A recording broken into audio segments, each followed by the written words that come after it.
back at the 2025 NASA National Championships. I'm so excited to be here with Mick. How are you? Good to see you again. Yeah, it's great to see you again as well. I'm actually doing pretty good. Things could have been better or worse. I was going to say, we're up on jack as you see, car is not driving yet. We broke the driver's axle yesterday. Okay.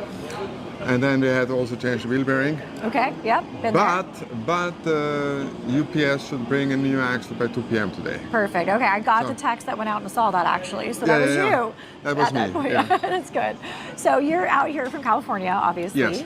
As far as the Ozarks go, have you been to this track before today? Or it's the first time. First time. Excellent. So we love talking to people first time at this track. What's your first impressions?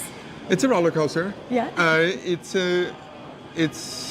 I think it's a track that is really difficult to master. You need to have a lot of trust in the car, especially in the rear. You know, it's like there's a lot of high-speed corners, elevation changes, off-camber corners, whereas like you can gain a lot of time or you can lose a lot of time. Right. And the more comfortable you are in the car, you know, like the faster you will go. It is a drill, definitely fast. Roller coaster-like and beautiful nature. Yeah, absolutely. Yeah. Well, good. I love hearing that from you. I know a lot of people were kind of timid to come out to the Ozarks. And you heard that the championships were going to be here. Did you have any sort of reaction to it, or just excited to go learn a new track? Well, I mean, I was excited that it's here. Then after, when I looked closer to it and I got virtually more familiar with the track, it was like, okay, it's like it's a lot of guardrails here. Yeah, and guardrails and grass together usually doesn't do well if you get off track. But yeah, I mean, it's the same challenge for everybody. You just have to calculate your risks, you know, and time your abilities right and keep the car on track. Yeah, I mean, absolutely. That's the goal. But then, in the end of the day, I mean, we are not in a regional race here. We're at the nationals, so. May the best person win, you know? Yeah, absolutely, 100%. So speaking of the best person, also the best car, I know it's a new car from last time we talked with you. Yes, it's a new car. So talk to us, what inspired the change of putting all that trust back in a new chassis? Well, I mean, running the E30 was a great time, you know, it's like I did it 2.5 years. We won the regional championship twice, and then last year also the national championship, and so my sponsor by Dragon, you know, they were like, hey, you know, it's like, what would be the next class that you could race? And so you're like, yeah, Spec E46. And so then in January, they said like, it's like, let's do Spec E46. And so we bought the car. It has a very familiar owner, as you know.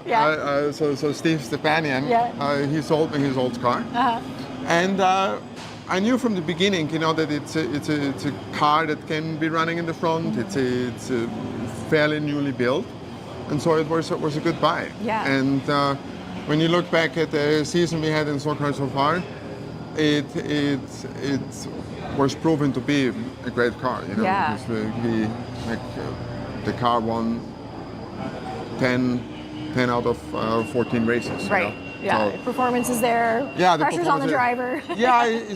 But it's you know, it's like some people, they don't want to have the pressure on the driver, but I rather have the pressure on the driver, where it's in the end of the day, you know that the car can do it. Yeah. And if you don't deliver, you can find the mistake by yourself, you know. Absolutely. And, well, in California has a really good Spec E46 community. I think a lot of people share that knowledge base, help to lean on it. Steve obviously is a great resource. 100%. Getting a car from him. So I think that's part of NASA that a lot of people looking to get into racing aren't really sure how that exists in that community. And I know we've got a great Discord channel that people participate in.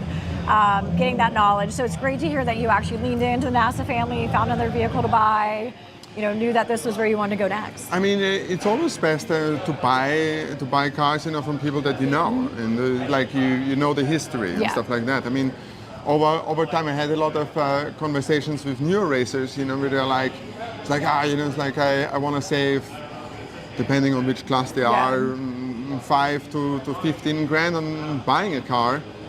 And it's not so good, and I'm like, look, you spend it anyways building. Yes, because in the end of the day, it's better to buy a good car, Right. and you don't have to invest to get it there, and then just focus on your driving Right. and your ability as a driver and becoming better and adjusted to the car, versus trying to chase the tail for 1, 2, or 3 seasons. Mechanically speaking. Mechanically speaking, to make the car suitable for the class, or competitive in the class, you know? Right. And especially in spec racing, it's a spec. It's a spec, So it's like you really kind of like have to try to find a top spec car, you know? Yeah, absolutely. Because otherwise you end up spending more money, you know? Yeah, that's true.